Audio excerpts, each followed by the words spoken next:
Skyler. He's been dealing with some low back pain, so I want to take this opportunity to show you how we would diagnose the low back pain and how we would treat it, okay? All right, Skyler, what I'm going to do today is I'm going to do an examination. So I'm going to look at your posture, and I'm going to do some orthopedic tests to help me localize exactly where that is coming from, okay? I want you to go ahead and stand here for me, please, and face that wall. All right, so we're going to start with some just general posture examination. So we're going to look at the head, see if we have any tilting or any rotation.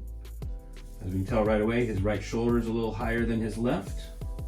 Coming down here. I'm going to check his hips. This is going to be important, especially for low back pain, all right?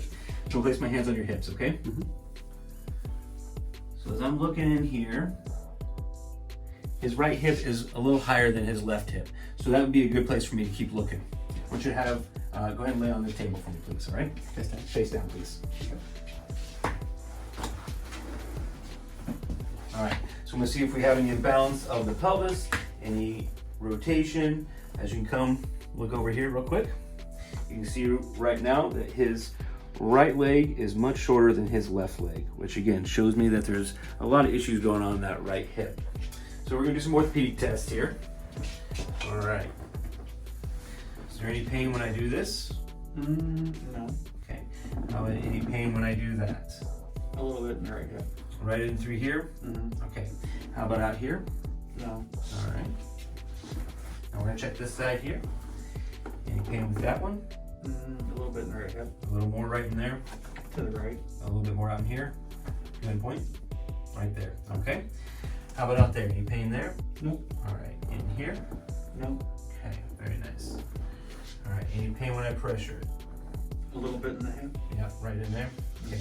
So he's definitely having some issues in that sacroiliac joint. So that is where I would start with some of my treatment. All right, so I'm going to take the information I took from the examination and I'm going to use that to treat Skyler today. So whenever I start with any patient, I have them sit. I'm the only one here at the office that does it this way, but I like to make sure I have a good idea of everything moving. This is how I do it. So I'll start at the upper back, work my way down to the low back, check those SI joints again. And again, it correlates that right SI is still pretty stuck and not moving. So I want him to go ahead and have on your stomach for me, please.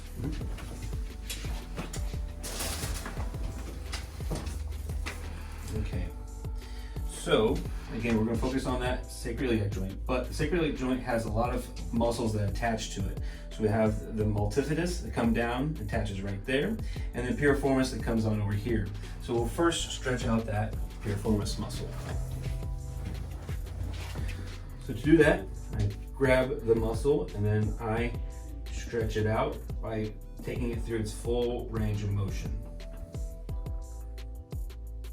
Tender right in there? Yeah, usually pretty tender.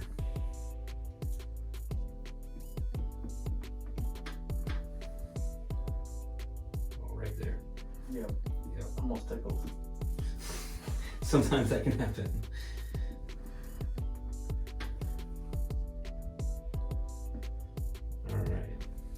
So that's one of the muscles we can give the patient to stretch out at home. We have a specific way of doing that.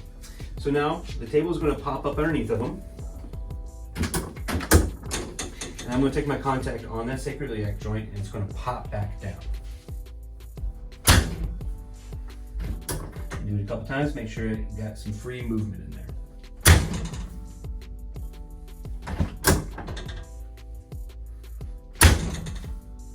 Now the table makes a lot of noise, but it's a very light force technique that helps get that nice even motion through that SI joint. So the next thing I want to do is really stretch out and start getting some rotation and movement in that lowest lumbar.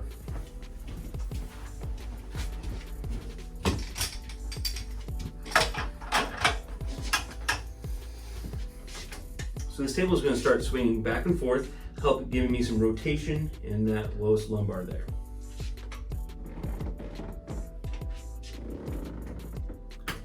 He's probably feeling some stretching right in this area. Is that correct?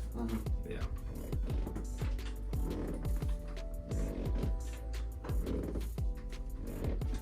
All right, now we're going to go up and down.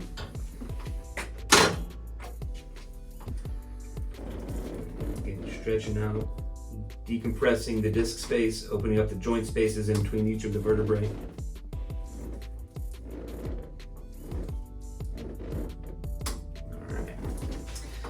Now, some patients who don't loosen up that way, or they're very, very tight to begin with, I can utilize a different type of an adjustment. It's called a diversified adjustment. So let's go and try that now. Let's have you on your side facing me. Okay. We'll rotate there. Got you there. I'm gonna bend this knee up for me. All right. So this is where I'm going to rotate. I'm gonna take my contact on that sacroiliac joint, and we're gonna twist a little bit, and you may feel a little bit of popping in there, and it's gonna shift that joint and get some movement in there. Deep breath in, blow it all out. Nice, that was real good. All right, let's go and sit on up. So some common issues with low back, we can have strain sprains of the muscles and joints. We can have disc herniations. We can also have just muscle fatigue from incorrect posture and position for too long. Any of those things would result or respond very well with chiropractic care.